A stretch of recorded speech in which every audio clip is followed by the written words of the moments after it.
So let's go now to Ohio Governor John Kasich, who joins us from the campaign trail. He's in Georgia today. Good morning, Governor. Good to have you with us today. Thanks, Martha. You bet. So what do you think about this plan? The president's expected to roll out in about an hour and a half from this morning. Well, I haven't seen the plan, but I don't favor closing Gitmo. I don't understand it. Look, these are people, some of whom are the worst of the worst, and why would we send them into our country? I just don't understand it. So, look, he promised it in the campaign. When my people said this morning he was going to do this, I said, why is he doing this? They said campaign promise. So, you know, all I can tell you is I profoundly disagree. So if you were to become president, I mean, this isn't something that you can really put back in the box if people have already been moved to, you know, Florence, Colorado, at a facility most likely in South Carolina, seem to be at the top of the list. Well, the question is, does the Congress have any authority to act in this? I don't know what the procedure will be, but I just don't support it. All right, let's move on to, you're in Georgia today. There's a contest, obviously, yes. A caucus in Nevada tonight. What's the strategy? Well, look, we've been all over the country. You know, I left South Carolina last Friday evening. It was not a place, I mean, I did better than people expected me to do. I was in Vermont, Massachusetts, and yesterday in Virginia. Now we're in Georgia, Tennessee, Louisiana, Mississippi. And, you know, we're running all over the place, and we expect to be able to do well come March the 1st. I'm not quite sure how we're going to do in Nevada, but we have some ground game out there.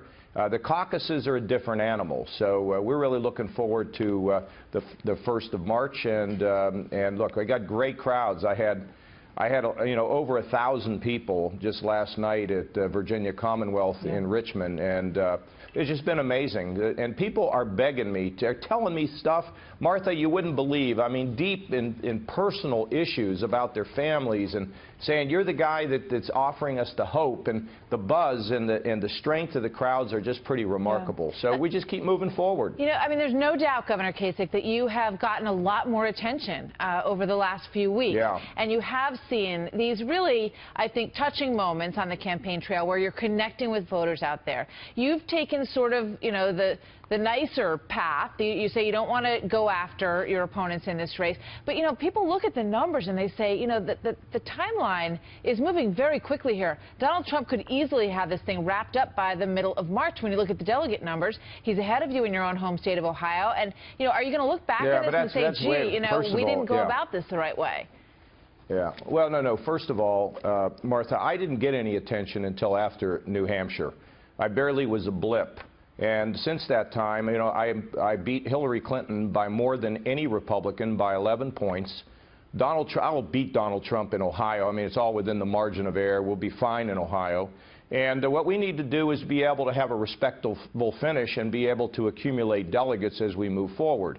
And look, I think at some point, you know, you're going to see the front runner stumble, I mean, in a real way, and I think the race will come down to earth. And at the same time, I've been badly outspent. I mean, I've spent, you know, $5–6 million, the reports the other day compared to 50. A lot of those ads being used to beat me up. You know, so a lot of negative campaigning against me, and, you know, in a delegate count, I'm like right there neck and neck with the people who are just ahead of me, like Marco.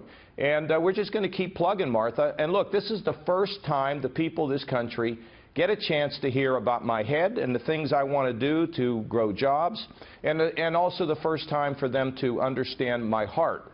And, you know, a good candidate is head and heart, and I'm seeing it, and you're seeing it on the campaign trail. So we're just going to keep going, and we'll see what happens. Yeah, just one more question. You know, hey, look, I'm the last. Hey, Martha, look. Yeah. You know, I'm the last governor standing. I mean, there were 16 when I got in the race. No, now we're down to 4 or 5, and I'm absolute. Look, here's the thing, Martha. What I'd love for everybody to do is to take the resume, the record, and the accomplishments, and put them side by side. You know, and I've been balancing budgets and creating an environment for job creation everywhere I've been, and things have risen. And in my state, you know, things are doing really, really well, and the politics of it are good.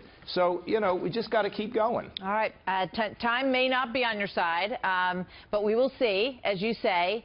And Thursday night, you're going to get another chance to lay out your record on that stage. And then we know these debates have become increasingly important. So we wish everybody luck in this process. Well, look, we have, Martha, Yeah, well, we've had like 3 elections. We got 51 to go. Okay. I'm not so sure time is running out, and we'll do the best we can in the debates, but, you know, those are not the ideal way. The town halls are what people should keep their eyes on. But we'll see. For you. All right, Governor, thank you very much. Always good to have you with us. Thanks, sir.